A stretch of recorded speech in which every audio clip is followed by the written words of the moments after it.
Yeah. Okay. Great. By the way, you can take questions directly in a presentation if it applies to the slide or through direct. Rather, if not, then hold to the afterwards. We've got lots of time for questions after each presentation. Okay, thanks for that, Greg. I'm not sure where you got that info from. Some of it was right. It must have been Kim. The splits was when I was a bit younger. I've given up in the recent years because it's a little bit more challenging on the hamstrings these days. So yeah, thanks, Alex, Greg, Cinnabar, opportunity to present you guys. We're going to try and talk a little bit about trying to find alpha. That's not so easy, but let's have a look at that. A little bit about us. So we'll be 10 years old as a business at the end of July this year.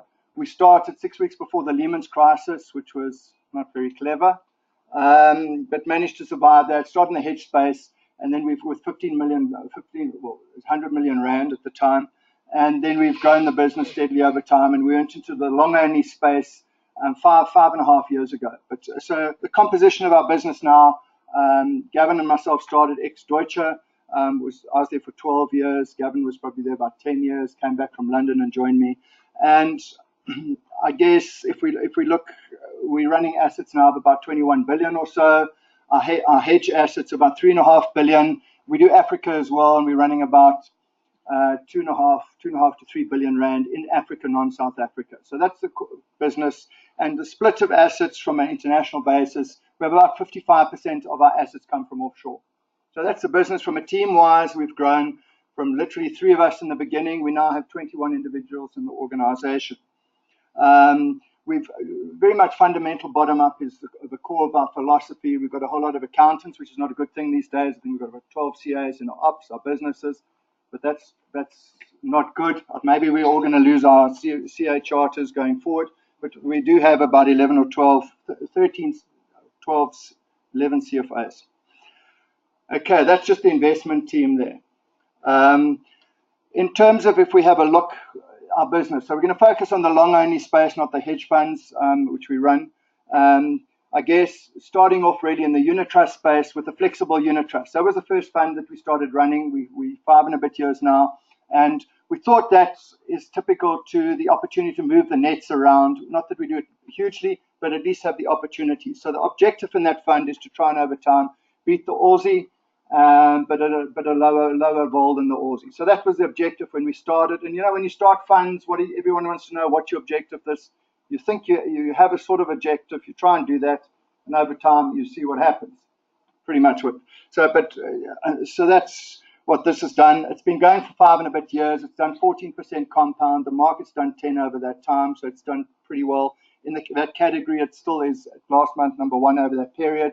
And it actually has beaten every single equity fund over the same period, be it very small, but it is won against any equity fund. We have then started, it's got about 2 billion in that fund. We then started a flexible fund, a long-only equity fund, and pure fully invested, and that's been going now for 4 years or so. It ranks reasonably sort of in the top 10 of 114 funds over that period. And then we started a balance, a Reg 28 fund as well. Quite a few people want to put some of the savings, Reg 28, and that's a very short history, that balance fund. It's been going for 2 and a bit years now, and it also ranks in the top 10 there. So that was, so far they've been good, and the hedge funds have also done fairly well over time. So a little bit just before, sort of the buckets of what we look at, how we try and generate returns. So fundamental bottom up is what we do. Very much business assessment, financial assessment, and valuation. 3 buckets, which is nothing special.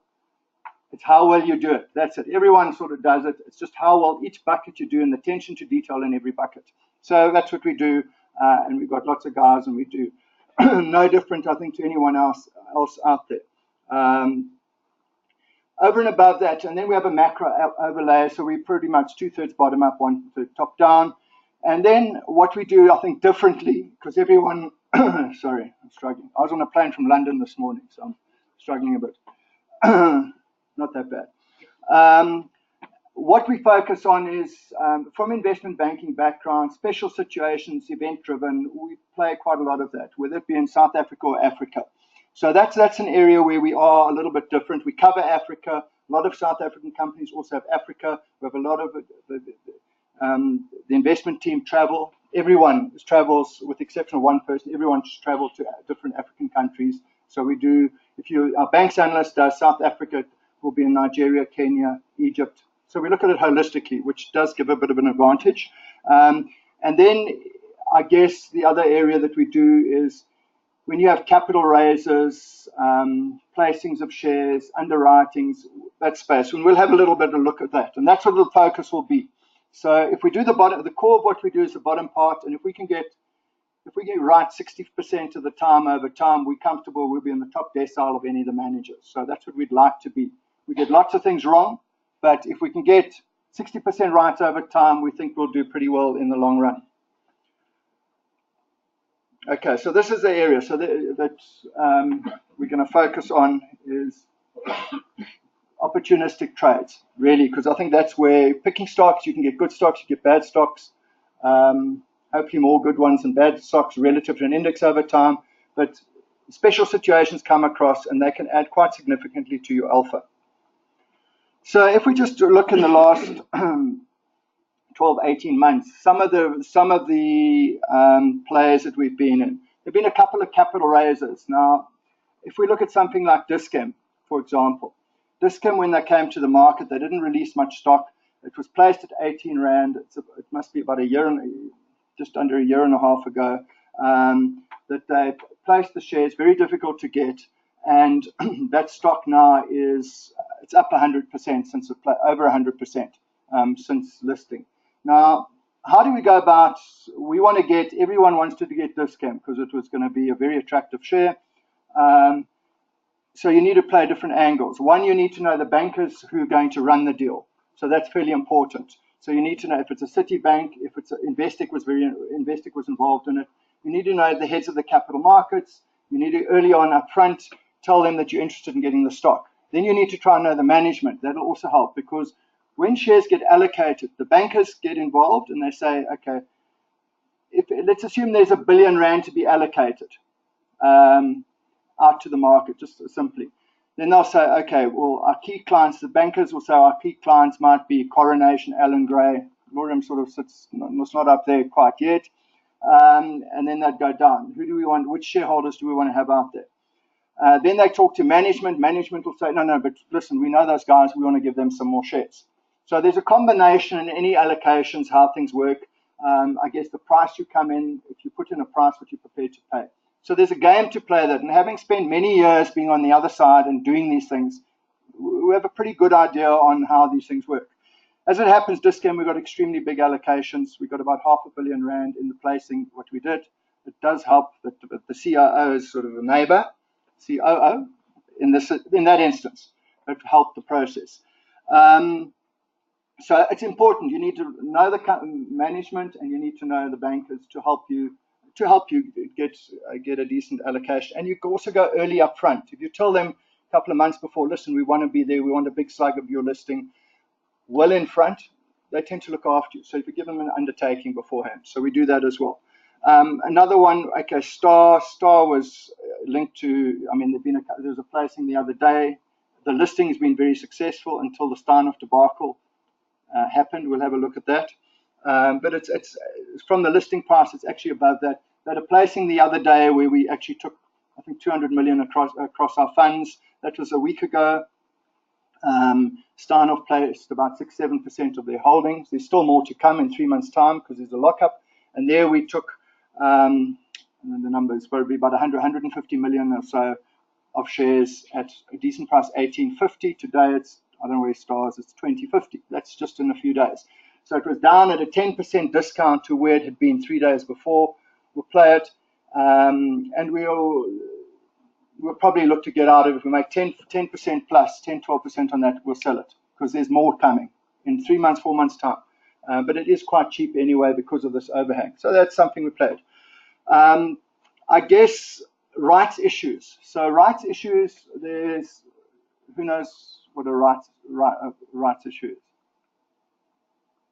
No, I would expect all the hands to go. Okay, when a company comes out and they say we're going to, if they wanted, if you've got 100 shares in the company, you say we're going to raise 10% more capital, and then I'm going to give you, so for every 100 shares, we're going to give you another 10 shares at a discount to enable you to take them up.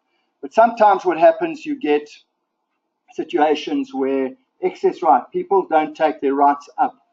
And a situation was in Nigeria, which we took in. A stock was trading, let's say the share price of Unilever in Nigeria was 44 Rand, and they were offering you rights. You only had to pay 30 Rand to come in. Okay, so if you're a shareholder, you would take them up, but a lot of shareholders in Nigeria didn't take it up. We then go and apply for any excess rights in Nigeria, and what we did there is we put in for about 20 million rands worth for excess rights. 2030, it was about 25 million rand, and we said we'll take excess rights at 30. Now the problem is you had to put that money up for a month in advance. So a lot of people didn't do it. Of what we asked for, we got 53% of our allocation, and we sold that out at over 40 bucks. That's a 50% return on what we did in 5 weeks. Now we've done it in PPC and Zim, where we put money into Zim to do a rights offer, also free rights, probably 40% upside. That's in Africa. We have a little bit of Africa in our Flex and our Balance Fund and in some of our hedge funds at times, and we run a sort of $250 million Africa fund. So in Africa, there's some pretty interesting stuff, and that's exceptional. You don't get stuff like that, but you need to know the markets. You need very strong operations teams as well, which we've got some really talented guys on our ops teams. We've got 3 accountants in our ops team, and 3 of them also got CFAs. And you need to be in tune. So that's where we play, and that's very different to the norm. And that's where these things, because I'd say in a lot of these situations, I'd say there's probably a 70-80% hit rate on these things when we play. So it offsets a lot of mistakes, other mistakes. So we by default we make less mistakes, a little bit less mistakes. Then the other one, if we look over here, this is sort of secondary placings. Barclays, Exara. Exara was a huge one that we made a lot of money on. The BE scheme was coming to the end after 7 years. This was about 18 months ago.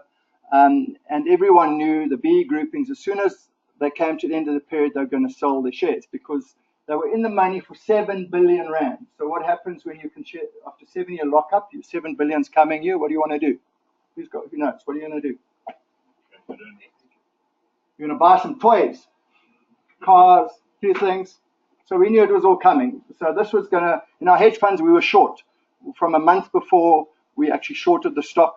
And we were long Kumba against it because it owns a lot of Kumba, and it owns an offshore, and it owns coal. So in the hedge funds, we actually were short the stock. After this, within 2 weeks of them coming and the lockup finishing, they came and they placed a huge amount. We'd been to see Citibank was running it. The head of banking at Citi had been to have a meeting with them, said, listen, we'll be very keen to take, when you come for this thing, we're assuming it's going to happen to 2 of the bankers who were the advisors. So we knew who the advisors were, whether they were going to do or not, but it was fairly obvious they had to come and do it. They would do it at some stage. And anyway, so we ended up taking 500 million rand of the placing that they ended up doing. We got about 8% of the total book at 87 rand. So once this overhang was out of the way, the thing went up strongly, and probably within 6 months it was already up to 130 something. So that's a special situation that you on top of. So anything BE schemes coming to ends, we're very aware of it and try and play those. So that was one. Barclays, everyone knew there was a placing of Barclays coming. Just didn't know how long. And that stock was very, very cheap. They eventually placed all of that stock. It was, I'm trying to think, they did 45 billion rand of shares they placed at 1 rand, 100, I think it was 132 or 132 rand about a year ago. Share price today, even after dividends, is sitting at about close to 180. It's been from that depressed levels done very well. Still, the valuations still look decent to us. A lot of changes of management there, but we ended up getting, we were the 12th largest asset allocation globally in that thing. We got 900 million rand across all our funds. Very big position. We went in very big. And once it had rallied quite a bit, we chopped a third of our positions. We still owned quite a bit of it. But also, we got in early, spoke to bankers, we went to the company, said, listen, we'd be in for we'd want to be at least 750 million. Must have been 2 months even before they came, because it was depressed. Everyone knew it was coming, so the valuations were cheap. But when it came, then everyone wants it. So that's just sort of showing some of the stuff, other placings there, smaller ones, storage, Equitas, that you come in and you buy in at discounts when they place stock, anywhere between, I guess, 4 to 10% discounts to the share price. So we play a lot in that space, and that's where you can get some very good alpha. I see Mike Patchett here listening closely.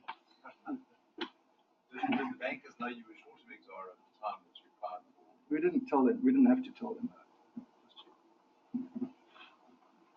In our long only funds, we were fine. In our hedge funds, we were short. We had zero in our long onlys. In our hedge funds, we were actually short. Yeah.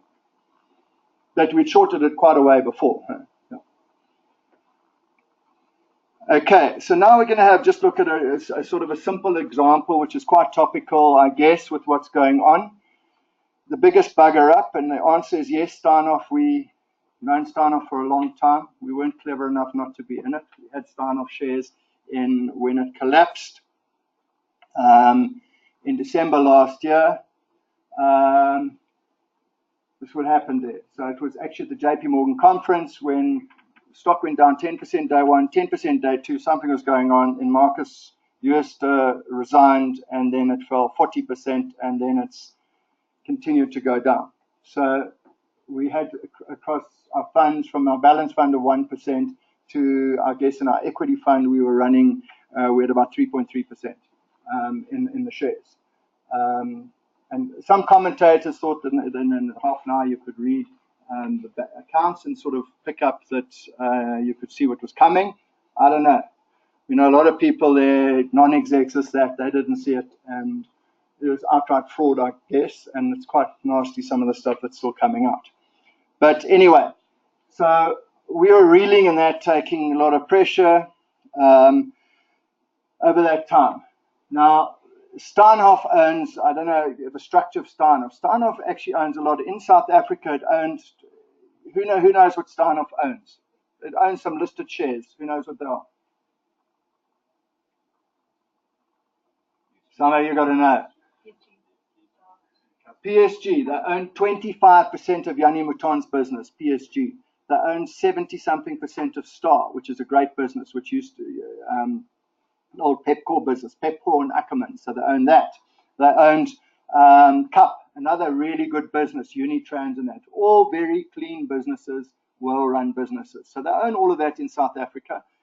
All the problems have been in Europe, where there's shenanigans and entries, journal entries, I don't know exactly what it'll all come out, but it probably looks like 6 to 12 people are very involved in that.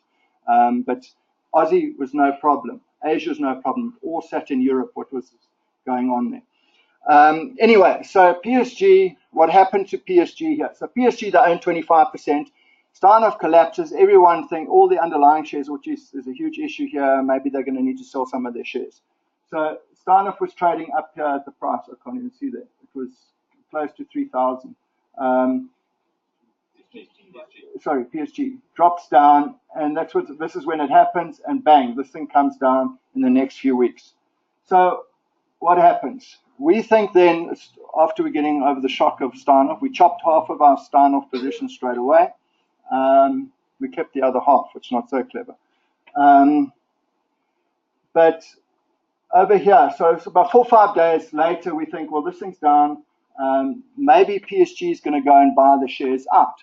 So we get hold of, in fact, Gavin in this instance phoned Fit Mouton.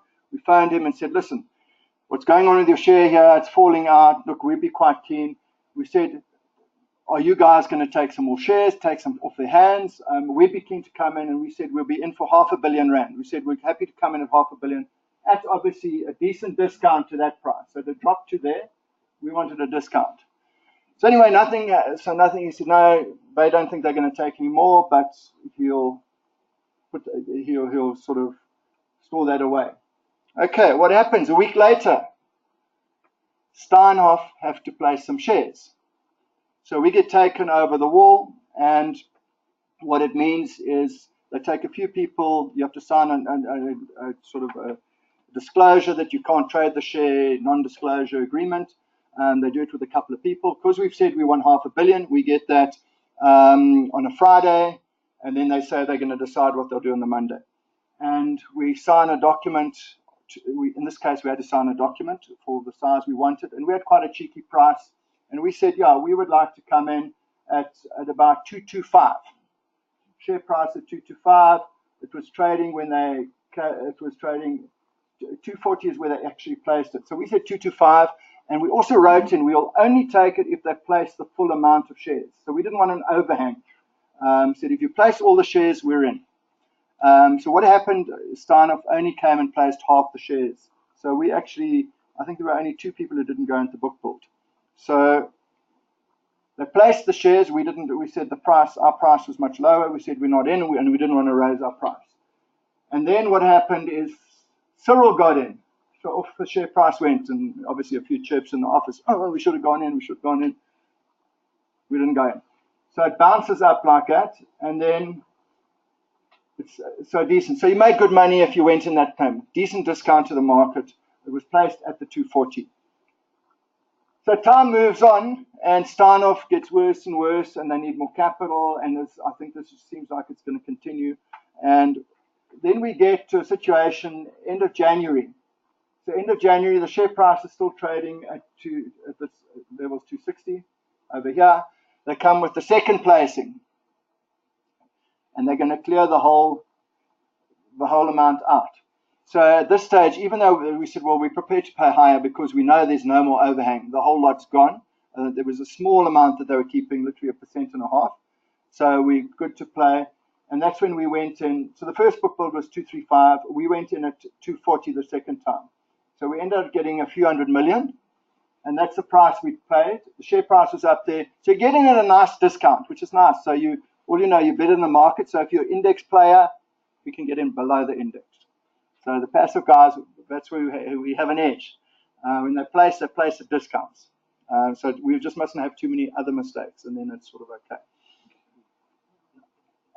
So that's where we got it. And then the stock following that, so that's where it was trading. Once they placed it, off it went. Now it went up a lot stronger than we thought.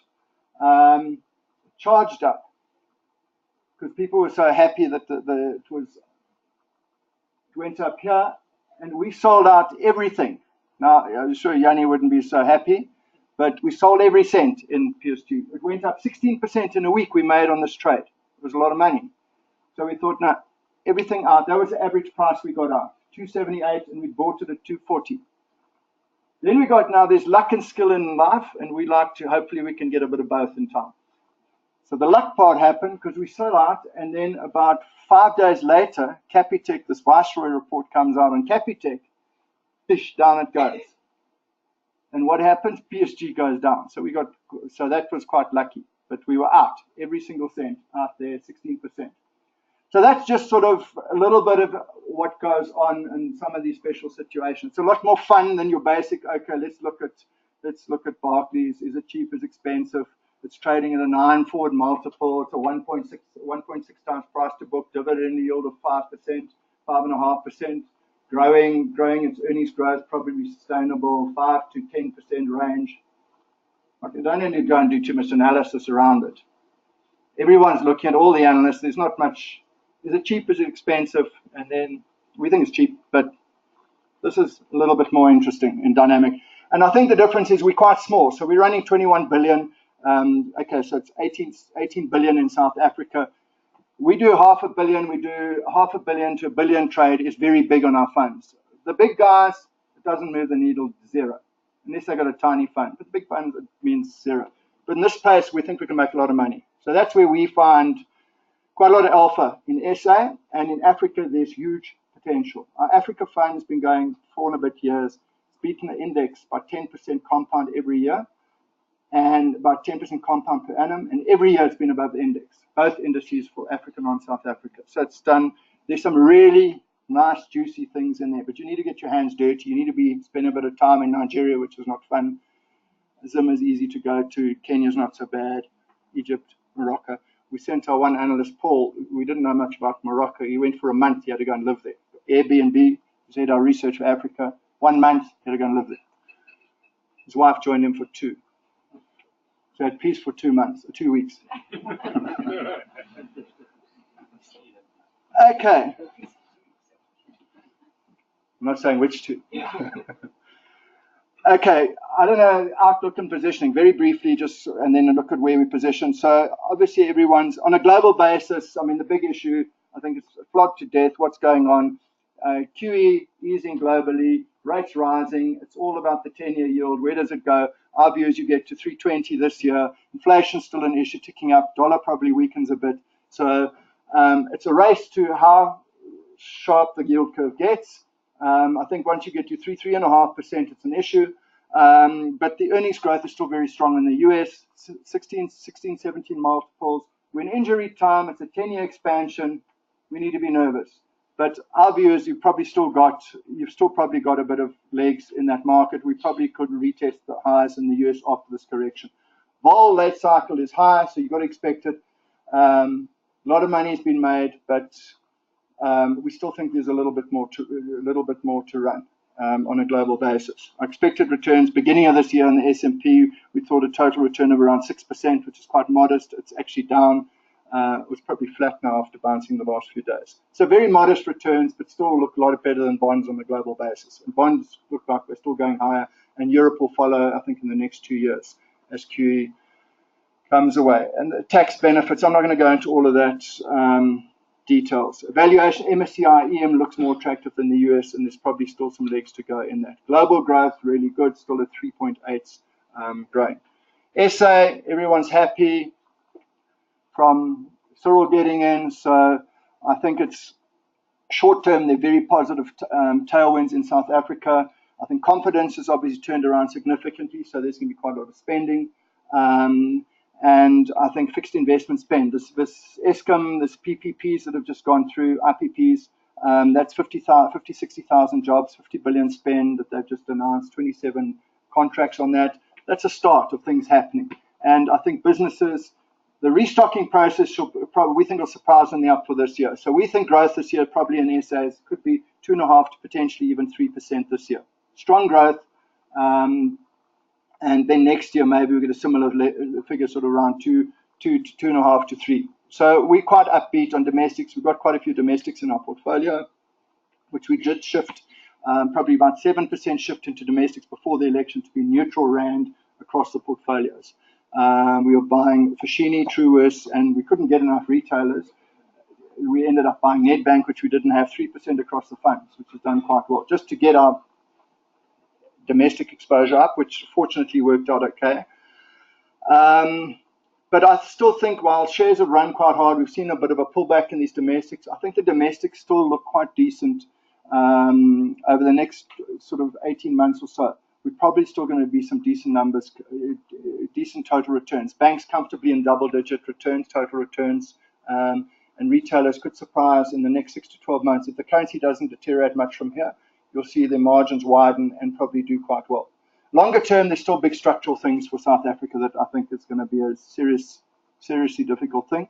But where we are now with global growth at sort of the 3.5 to 4s this year and around 3.5 plus next year, we're going to get back to more normalized 3s. So it's quite positive. And we don't have the currency weakening that much this year.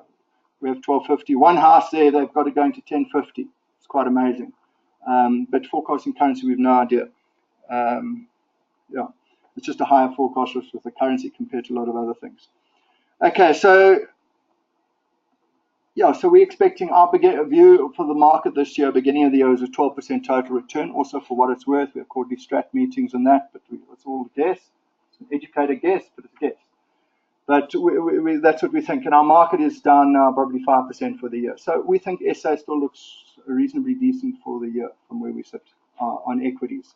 And bonds, our view on bonds, sort of 825 is probably for the 10-year bond or 8-year bond. R186 is probably very much sort of fair value. So you don't want to be, I don't think you want to be too long duration from where we are. Maybe there's a little bit more to play, but I think a lot of that game's moved from 925 down to the got below 8 quite recently. Risks, there are always risks out there. Trump, trade wars, lots of that. I don't know what's going to happen there. And then I guess inflation's a big thing in the US. If it surprises a lot on the up, currency weakens a lot more, and then surprise inflation, and the rates go up. And you get long bonds above 350 in the States. That's when you need to be worried. But a lot of the money has been made globally in markets. I think it's far more modest returns going forward. Okay, just in terms of, if we just look at our flexible fund, so the last slide on our positioning, in terms of overall. So we're running our equity components running at 77%, so pretty high equity component. Offshore component is 10%. This fixed income component here. So equities, local, 67.10 offshore. Offshore component here is at 4.8%. It sits in Nigeria T-bills, and it sits in Egypt T-bills. Now, the Nigerian T-bills is also an opportunity. When we put those on, you could hedge forward again into dollars. You're getting 20% return on a basically 11-month T-bill in dollars in Nigeria. And the sovereign dollar bond equivalent was trading at 8. There's a 12% pickup on how you could play it. So that's what we've got, sort of about 3% in there. And then Egypt had a massive deval, and the interest rates went through the roof. And you were also getting about 18%. Inflation's now falling, rates are coming down, and that also when it was put on was 18%. Now you're getting about 13%, and we think the currency strengthens. So that's just an interesting dynamic that we have on that. And then I guess we've got a bit of property. The good news on property, we don't own anything in the resilient stable. We haven't owned anything in the resilient stable for a year and a half. And our hedge funds, we've been on the right side of that. Our hedge funds are up this year anywhere between 4 to 8% for the year, and the market's down 5%. So we've been on the right side of that trade. So we got Steinhoff wrong. We got that one on the right side. Okay, then if we look at just some stocks, what we've got there, I guess Naspers, we still got a decent slug on that. It hasn't performed very well this year. It's about 13% down. It's still 70% up a year. If we look at it, Tencent's very, very highly valued. Anyone got any strong views on Tencent? It's the biggest stock in the index. In the Aussie, it's 19, 18, 19%. In the Swix, which all the pension funds used to follow, it's 20-something percent. In our equity fund, we use a cap Swix, so it's capped at a max of 10. But yeah, Tencent's a great business. Valuations are pretty full on a long-term basis. It's probably 35 forward multiple. If you strip out some of the associates in that, it's probably closer to 30, growing at 30%. It sort of looks not too bad after pulling back a bit. And then you buy Naspers and you're trading at a 42% discount.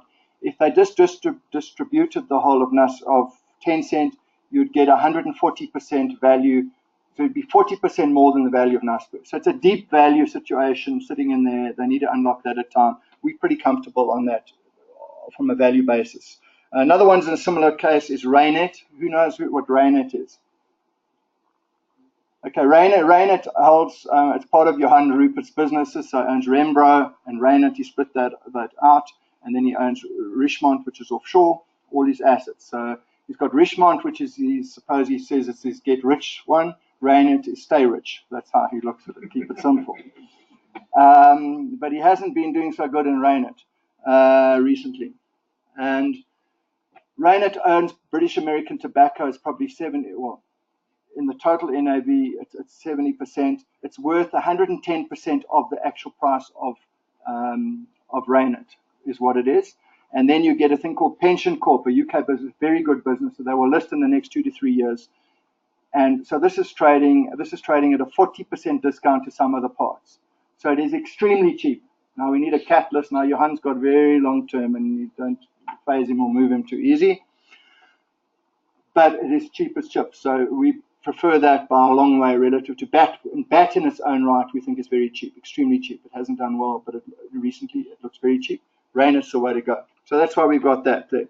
RMH also. RMH, we had FirstRand. We switched all our FirstRand into RMH. RMH is sitting at a 14% discount. It's the holding company of FirstRand. It's got a little bit of property and 1%, and the discount has gone the widest it's ever been. So, and we're actually having some discussions with the management around this. They need to do something about this property thing. So we think that's cheap. Okay, then mutual's a big position. We've actually upped it even a bit. So this was the end of March, even a little bit bigger with the unbundling. That's going to effectively happen. They're going to split into insurance company, still holding some Nedbank here, and there's going to be an offshore wealth company. Some of the parts in the unbundling, we think there's about 15% upside relative to some of the parts. So that's also something in there. And then Barclays, as we mentioned, we still think is quite cheap. So that's really some of the bigger holdings. We've got some mid-cap SA. There are a couple of interesting players there. We've been buying Invicta, which is very recently. We've had Udaica for a long time. We own 5% of the company. Another smaller one is Eel Bateman. We probably own sort of 7% of the company, having bought it up in the last 3-4 months. They're the one who just benefited now, one of these players in the Eskom thing, getting the SAPI deal. Trading on a 6 forward multiple to June this year, plus this new contract. Barry, what do you see as being the catalyst for Naspers getting it active? Well, we hope when they sold, I mean, when they came out in this announcement when they did the placing of 10 cents, we were hoping they were going to do buybacks. That would have been very positive. Now, they haven't ruled it out now after a bit of pressure, but I think it's further listings of underlyings, and they've got a whole lot of cash they're sitting on. So in the classified space, I think we're going to find some deals that are going to happen. But we were hoping buybacks were going to be quite a big, that would have been a great idea. But they think that with the cash that they've got, the return on capital employed of those ROIs will be well in excess of 20%. So we'll have to wait and see. I don't know. We might need to be quite patient. And when these things happen, they suddenly happen. But they come out of the blue sometimes. Like them suddenly, they'd have pressure, and suddenly they sold 2% of. There was a lot of pressure, and they did that, but they're a bit disappointing because So it looks cheap. So if you're taking a long-term view, you're happy to hold it. It's just how big you have it in the portfolio, because clearly anything more than 10% in a stock in a portfolio is a bit crazy. No, you're just touching on asset allocation. So your previous slide, you had a bit of a view on the currency fair value at about 1250. Regulation 28 allows you to push the bounds on offshore investments a bit. Is it now a good time to push that 20% to 30%? Increase Africa exposure? It is a big change, and it's quite a surprising change, I think, because the currency is so strong. Because for your SA component, you could go 25 to 30, as you say. Africa, you could have had before 5%, that's gone to 10. So if we wanted to, we could take 40% offshore. Now, there's no way in a balanced fund and that we're going to put so much into Africa, a 10% holding, but quite easy, 4/5s, we're quite comfortable with that in a couple of countries, not just one country. But look, where the currency was, I mean, on a PPP basis, depends where you start, and various models, you probably get around 12 today is fair. We think our course to 1250 year end. Somewhere around these levels looks pretty reasonable. So we've changed, and for our balance fund, we've now moved where we say our base case is going to be for long term is 28% of that fund will be offshore. Now remember that if of the South African index that you get on the all share index, 60% of the shares in the Aussie by where they make the earnings is actually offshore. It's more than 60%. So you're already getting the Richmonds, the Billitons, BATs all offshore. So if you construct a portfolio, say 30% offshore plus my Aussie component, bonds are obviously all local, you're getting sort of 60-70% offshore. It's pretty high. And I think the problem is if you look out over the next sort of 12 months or so, SA Inc. has got some quite positive tailwinds, which could drive the shares quite a lot. So you've got not much, and I think some of the big institutions are very underweight. I think the smaller managers have shifted. The big institutions are very offshore based. But look, when the currency strengthens like this, it's a good time to make sure you've got a decent amount offshore, for sure. It's far more attractive than where it's. Laurium, you mentioned your cautious views given the cycle being a bit long in the tooth. How does a manager like yourself or a flexible fund toggle the thinking between staying on the ride and the environment being a bit longer in the tooth? Yeah, we like to think, and we know we will get it wrong. We like to think because we're small, we can move reasonably quickly. We can move quite quickly, so we don't have to position sort of well our fund. I mean, our flexible fund, the flexible fund particularly is running sort of just under 2 billion rand, so we can move that quite quickly with derivatives or what have you. And I think if you look at the composition of stocks in the portfolio, there's quite a lot of deep value sort of in there, sort of more value. We've had a massive growth momentum market globally. Growth has been, for the last 8 years, it's dominated and clubbed value. Obviously, all the tech stocks, etc. So we've shifted, I guess, some of the stocks are sort of those discounts, quite big discounts, which will cushion, we think, or cushion a bit if that happens. But we still think there's decent momentum. So you're seeing companies' earnings, the banks' earnings at the moment, the revisions upwards. So in SA, banks' earnings are being revised upwards quite a bit, probably 5 to 10% for the next 2 years. That momentum's still going up. So yeah, we're running 77% in equity component. If we add in property, we're around 80, low 80s. We've been as high as 95 combined in the fund. So we sort of fairly mid on where we'd look to be in that. And I think on that fund, highly unlikely we would sort of ever go below sort of the 50% equity component on that, I think, because we know we'll get that wrong. Because when markets move, they move pretty quickly. Yeah. So we're cautious, I guess, more on value in the valuation side, and we think we can move if it sort of really looks worrying.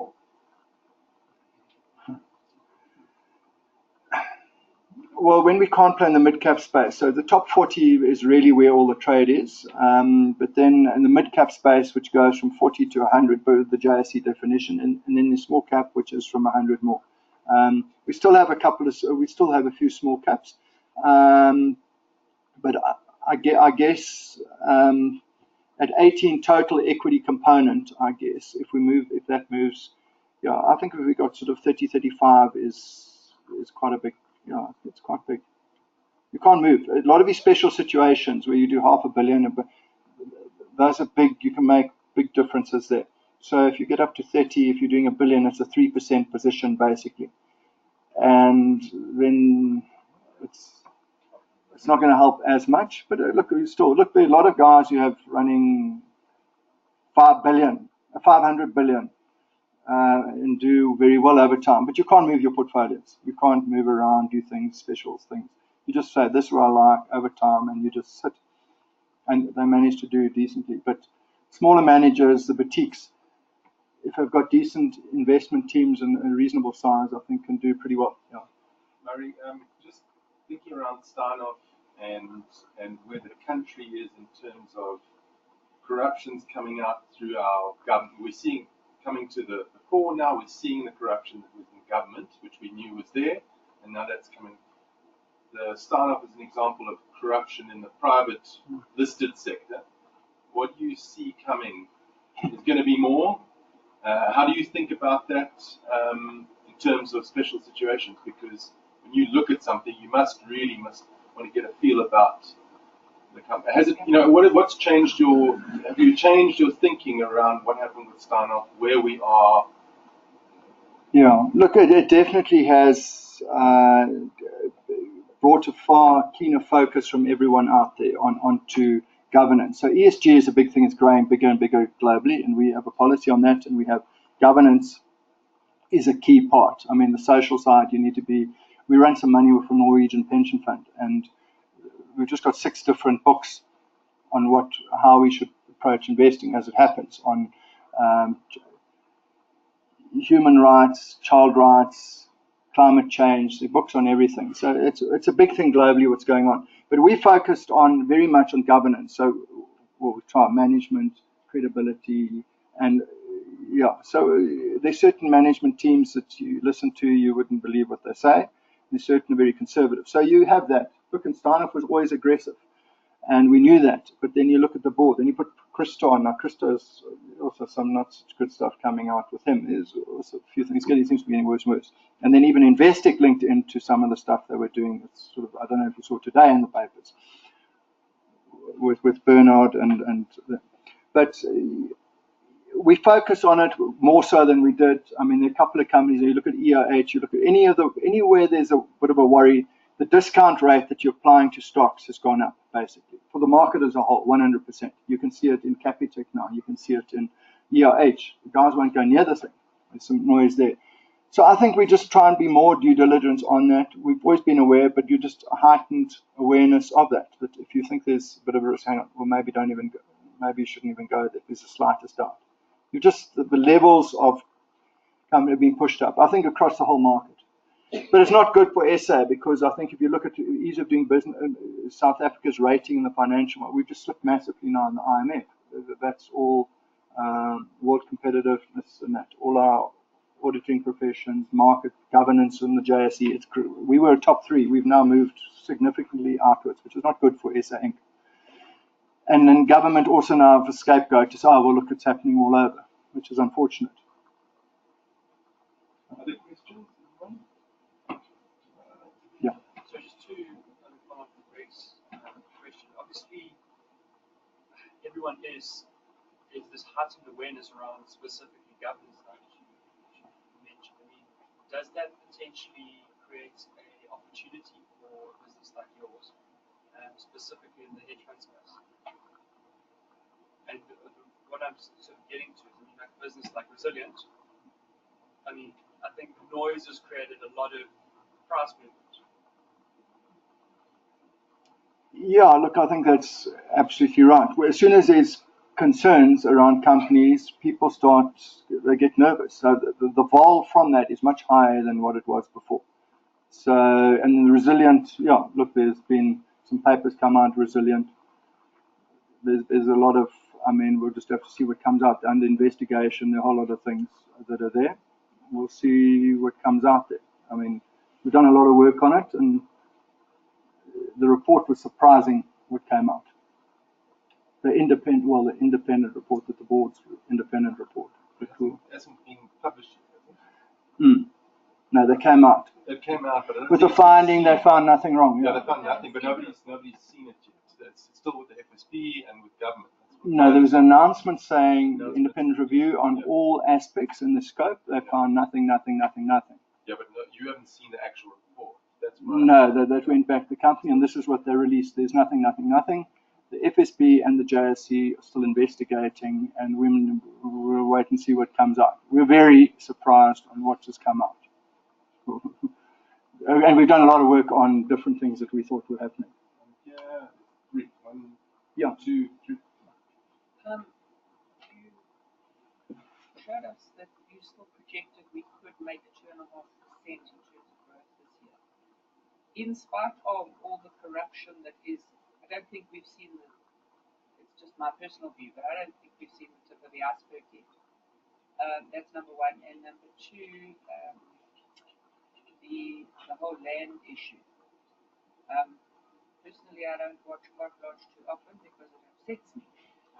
But I did last week, and traditionally, as usual, got upset with that. I don't know if you saw it, with that insert about there is a chief in KwaZulu-Natal Dishing out land. who is dishing out land, making a fortune of his own people. He's not dishing it out; he's selling it. Yeah. And he's actually selling farms that belong to people. And his attitude to title deeds is, my great-grandfather didn't have title deeds, and the land is ours. Yeah. Do you think we can still make 2.5% growth in spite of all of Look, this? irrespective, look, I think South Africa is about confidence, and I think confidence has changed significantly. The land issue obviously is a big thing. Cyril's come out and said he needs to appease the masses, but he's come out with some caveats. I think it still needs the constitution, so they're going to come back with the report to Parliament now. Government owns huge tracts of land still that they could dish out. It is a big issue. It's a motive issue. Cyril, I think, is very well. So he's going to be a bit of a balancing act, I think. And I think it's going to be reasonably pragmatic. They've seen what's happened in Zim. there will be, without a doubt, I'm sure there will be some without compensation, but I think a lot of it could be done through government. I think we're very lucky to have Cyril in there. Slowly, he's been on all the boards, he's been around, he's okay, he doesn't have his full own cabinet in, but he's quite good, and I think as you move forward in time, he will, one or two guys will shift by the wayside, but have been very corrupt. So I agree with you, there's tons of corruption still to come out, but confidence in the stock turn alone could add one. We think the stock turn could add, just from restocking up, could add 1% alone to GDP this year. Because people were very negative. So confidence changes, and then your fixed investment spend comes really into next year. So I think 2.5 to 3 is quite comfortable this year.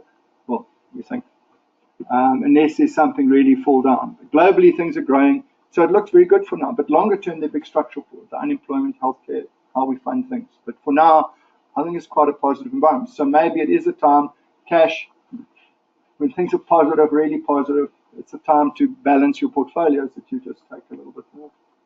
Sure. Question at the back. PSG share price. There's many things that happen very close to the trade. Although sold this one-off holding out of the PSG. First, what was just the design from the PSG for 3 months before this happened. And one reform from the PSG.